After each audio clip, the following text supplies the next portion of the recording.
Everyone, नमस्ते। आप सभी का एक बार फिर से स्वागत है आप सभी के अपने यूट्यूब चैनल रूहानी किस्से में।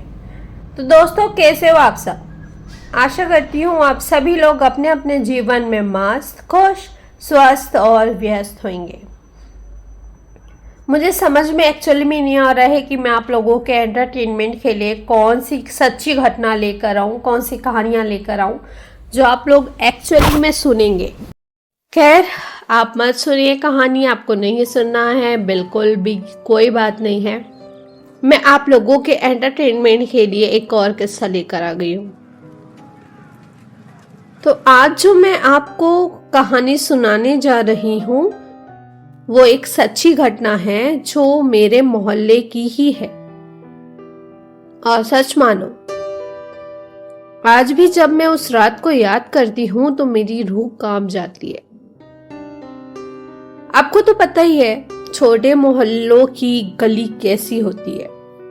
दिन में बच्चे खेलते रहते हैं, लोग आवाजें लगाते रहते हैं और रात को हर गली इतनी सुनसान हो जाती है कि कुत्तों के भौंकने की आवाज तक डराने लगती है।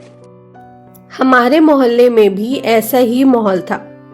सब एक दूसरे को जानते थे, सब जगह भाईचारा था, लेकिन सब कुछ हमेशा सामान्य नहीं रहता। हमारी गली के आखिरी में एक पुराना मकान था, बहुत सालों से बंद पड़ा था।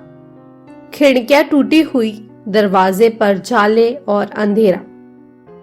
मोहल्ले के बच्चों को मना किया जाता था कि उस मकान के पास मत जाना।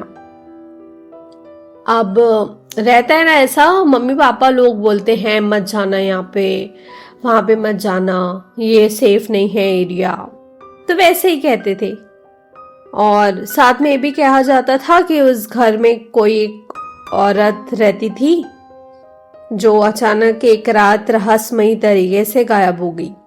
कोई नहीं जानता कहाँ गई, जिंदा है या मर चुकी है, और तभी से वो घर वीरान पड़ा है।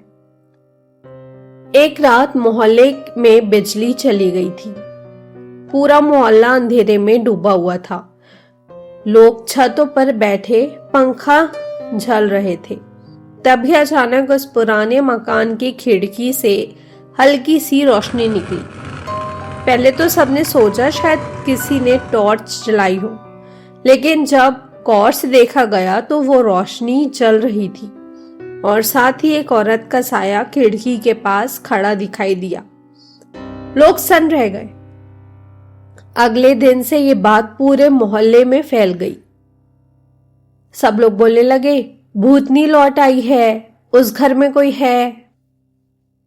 कुछ लोगों ने हिम्मत दिखाकर जाकर देखने की सोची, लेकिन जैसे ही वो घर के दरवाजे के पास पहुंचे, ठंडी हवा का झोंका आया और दरवाजा अपने आप खुल गया। अंदर अंधेरा ही अंधेरा था। सब डरकर वापस भाग गए। मोहल्ले के कुछ लड़के जो थोड़े शरारती थे, उन्होंने निश्चय किया कि वो सबूत लेकर आएंगे। बोले, अगर कोई भूत वाकई वहां पे है तो हम सब लोग को दिखेगा और हम लोग साथ में कैमरा लेकर जाएंगे। अगर नेकेड आई नहीं दिखेगा तो कैमरे में तो भूत कैप्चर हो जाता है ना, और फिर आप लोग सब लोग देखना कि वहां पे कोई है या नहीं है। रात के करीब 12 बजे 4 लड़के उस घर में गए। बाहर खड़े लोगों ने साफ सुना। अंदर जाने के कुछ ही मिनट बाद उनमें से एक लड़के की चीख गूंजी, बचाओ, भागो। तीनों लड़के तो बाहर निकल आए, लेकिन चौथा लड़का अंदर ही रह गया। जब सब लोग हिम्मत करके अंदर गए तो वो लड़का बेहोश पड़ा मिला। जब होश आया तो उसकी हालत देखकर सब दंग रह गए। उसका चेहरा पीला पड़ चुका था, होठ नीले थे और बस एक ही लाइन बार बार दोहरा रहा था, वो मेरी गर्दन पकड़ रही थी। उसने कहा, बाहर मत बताना कि मैं लौट आई हूं, वरना मैं सबको लेकर जाऊंगी।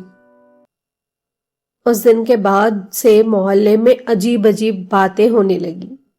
रात के 3 बजे उस घर में घंटी बजाने की आवाज आती। लोग कहते कि खिड़की से एक औरत खड़ी दिखाई देती है, लंबे बाल और सफेद साड़ी में। मोहल्ले के कुत्ते उस घर के पास आते ही जोर जोर से भौंकने लगते। सबको लगने लगा कि शायद जो औरत सालों पहले गायब हुई थी उसकी आत्मा अब लौट आई है।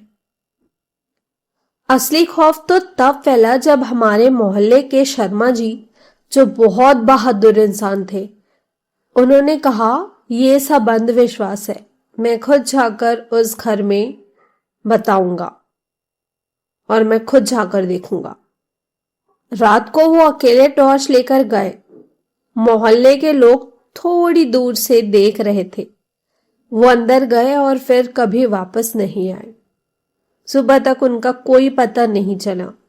जब पुलिस बुलाई गई और दरवाजा तोड़ा गया तो अंदर सिर्फ उनकी टॉर्च मिली, जो अब भी जल रही थी। शर्मा जी का आज तक कोई पता नहीं चला। आज भी वो मकान बंद है।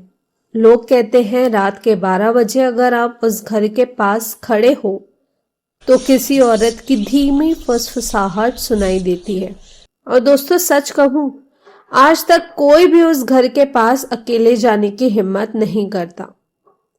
कहते हैं ना कि खाली जगह भूत प्रेत का अड्डा बन जाता है, पैरानॉर्मल एक्टिविटी से एक्टिवेट हो जाता है। तो ये थी मेरे मोहल्ले की सच्ची डरावनी कहानी। अब आप बताइए, अगर आपके मोहल्ले में कोई ऐसा सुनसान घर हो तो क्या आप उसकी खिड़की के सामने खड़े होने की हिम्मत करेंगे? तो दोस्तों इतनी थी आज की कहानी। आशा करती हूँ आप सभी को ये कहानी अच्छी लगी होगी। अगर ये कहानी अच्छी लगी हो तो इस कहानी को एक लाइक और मेरे चैनल को सब्सक्राइब करना प्लीज मत भूलिएगा। और मैं आप सभी लोगों से ये भी कहना चाहती हूँ कि अगर आप लोगों के पास भी कोई कहानी और किस्से हैं और आप लोग चाहते हैं मैं अपने ऑडियंस के साथ शेयर करूँ, अपने इस चैनल पर लेकर आऊँ, तो आप सभी लोग मुझे इंस्टाग्राम में कनेक्ट कर सकते हैं या फिर मुझे ईमेल भी कर सकते हैं। दोनों के ही लिंक मेरे डिस्क्रिप्शन बॉक्स में मेंशन है। तो चलिए फिर आपसे कनेक्ट करती हूँ। तब तक के लिए बाय बाय, टेक केयर, अपना खूब सारा ध्यान रखिए and thank you for watching.